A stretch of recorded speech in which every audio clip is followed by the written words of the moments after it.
அவர்களெல்லாம் கண்டிப்பாக அவர்களுக்கு தெரியும் தோல்வி பயம். தமிழகத்திலே தமிழக முதல்வர் அவர் சொல்லியிருப்பதைப் போல தமிழகத்து மக்கள் அனைவரும் இந்த திராவிட முன்னேற்றக் கழக திராவிட மாடல் ஆட்சி நடத்துகிற தலைவருக்கு தளபதிக்கு ஆதரவாக இருக்கிறார்கள் என்பது தெரிந்துதான் எதிர்க்கட்சிகள் எல்லாம் ஒதுங்கிவிட்டன.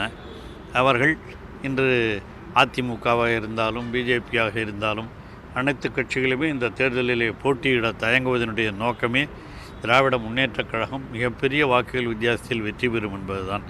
அங்கே நிற்பவர் கட்சி என்று சொல்லி கொண்டிருக்கிற ஒருவர் தான், அதுவும் பெரியாரை பற்றிய பிஜேபியினுடைய அடியாளாக இருந்து அவரை பற்றியே விமர்சனம் செய்துவிட்டு அந்த தொகுதியிலே ஒரு வேட்பாளரை நிறுத்தி வைக்கிறார் என்று சொன்னால் அவருக்கு அந்த பெரியார் மண் அந்த மண்ணிலே அவருக்கு ஏதாவது டெபாசிட் கூட கிடைக்காத அளவிற்கு நிச்சயமாக அந்த ஈரோடு தொகுதி வாக்காளர் பெருமக்கள் நிச்சயமாக திராவிட முன்னேற்றக் கழகத்தினுடைய வேட்பாளருக்கு மிகப்பெரிய வெற்றியை தருவார்கள் என்பதிலே எந்த வேறுபட்ட கருத்தும் இல்லை.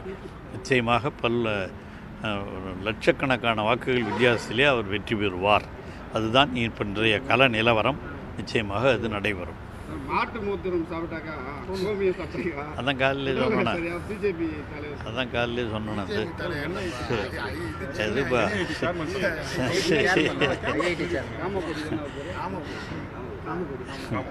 முதல்ல அவர் குடிக்கட்டும்.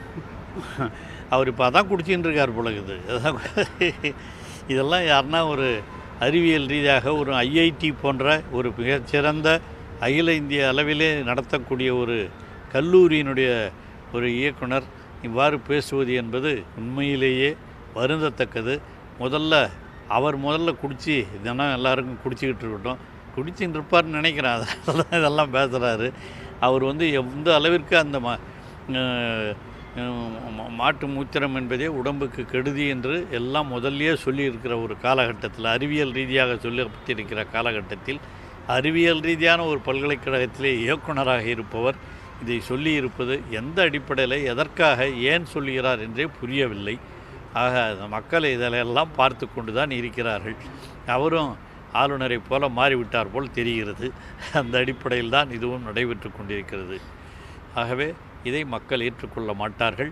அதுவும் தமிழகத்து மக்கள் தந்தை பெரியார், பேரறிஞர் அண்ணா, தலைவர் கலைஞர் வழியில் இன்று தளபதி மு.க.ஸ்டாலின் அவர்களுடைய வழியிலே நடைபெற்று கொண்டிருக்கிற இந்த மக்கள் அறிவியல் ரீதியாக சிந்திக்கக்கூடியவர்கள், அவர்கள் பகுத்தறிவு சிந்தனை உடையவர்கள்.